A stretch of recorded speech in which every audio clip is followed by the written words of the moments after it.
Okay, so we've talked about glue and the different kinds of glue or adhesives that I use, what I use them for. And now we're going to talk about wire. So I have 3 different types of wire that I use. And I'm going to explain what they do or what I use them for and why I use them for that particular thing. I have this big Bertha right here. This is 16 gauge galvanized steel wire. Now, a lot of artists use 18 gauge for their bases, but I like 16. I feel like it's got good memory and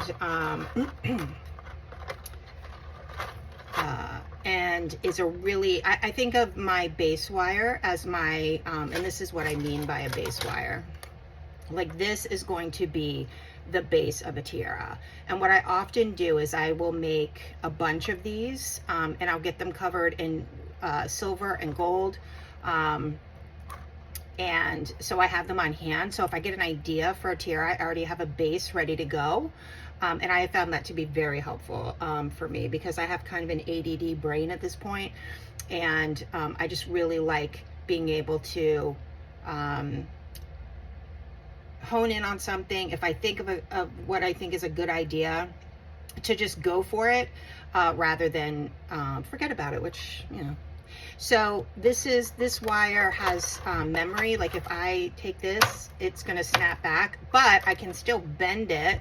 Like say I have somebody with a larger head, I can still bend it out, but it has more memory than this wire, which would be aluminum wire. Now what I use the aluminum for is, aluminum is really buttery, and this is a pretty heavy gauge aluminum. I can't remember what it is. I think it's also 16 gauge, it might be more, I don't know. I have a bunch of it, so I haven't really had to think about what the gauge is, but this is what I use for like the ornamental part of the tiara, the design, the curvy stuff.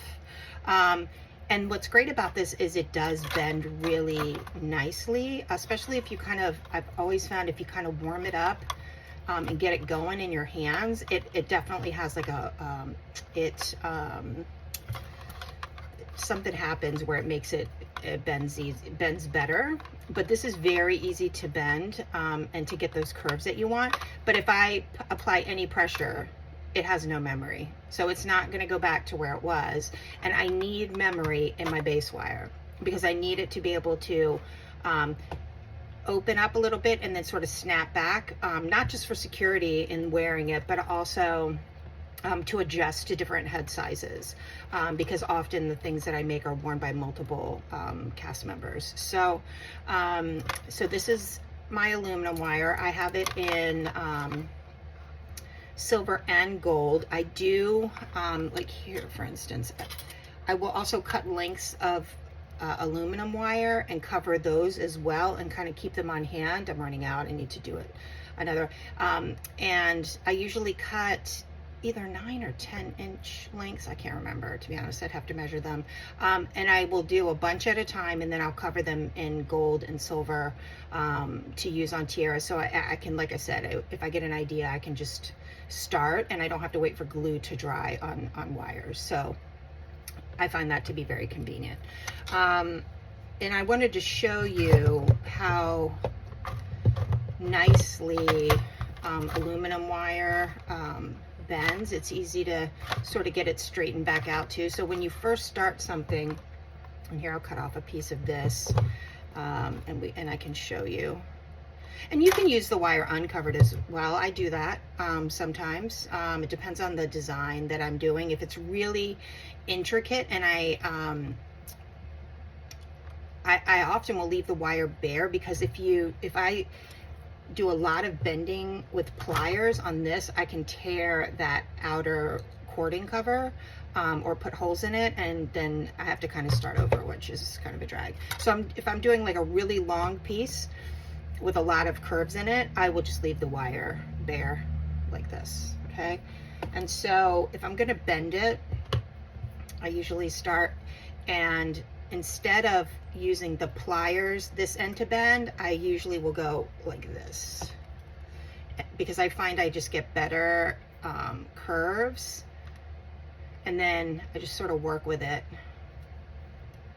But I can get a really nice curve out of an aluminum wire that if I try to do the same with the galvanized steel, I could get it to do it, but it's gonna be, you know, because it has memory, it's gonna want to bounce back a little bit.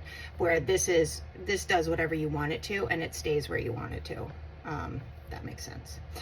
And so we've got galvanized steel, aluminum, and this is copper. Now I have copper wire that I keep in gold, and I have copper wire that I keep in silver. This is 28 gauge wire. This is my standard wrapping wire.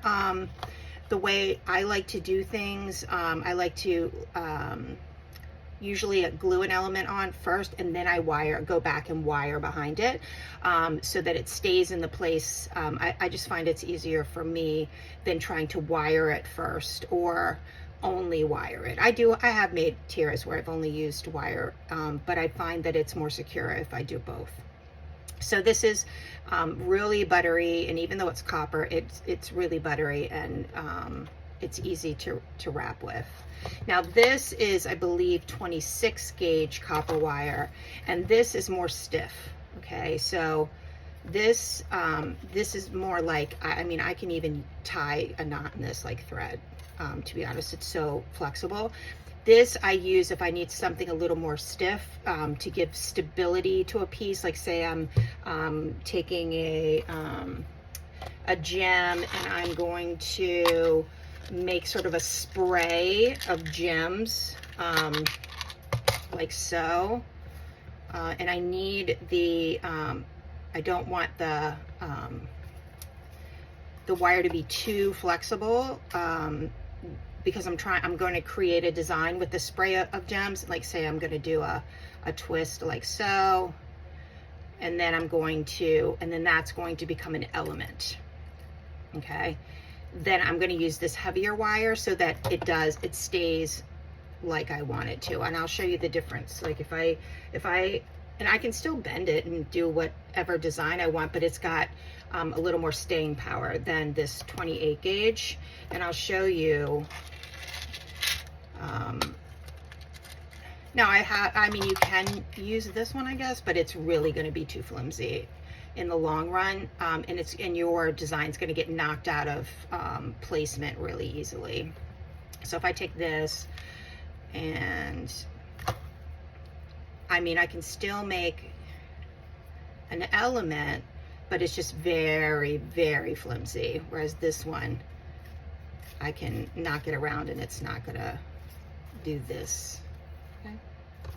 So those are the 3 types of wire I use: steel, aluminum, copper. All right, that's Wire 101.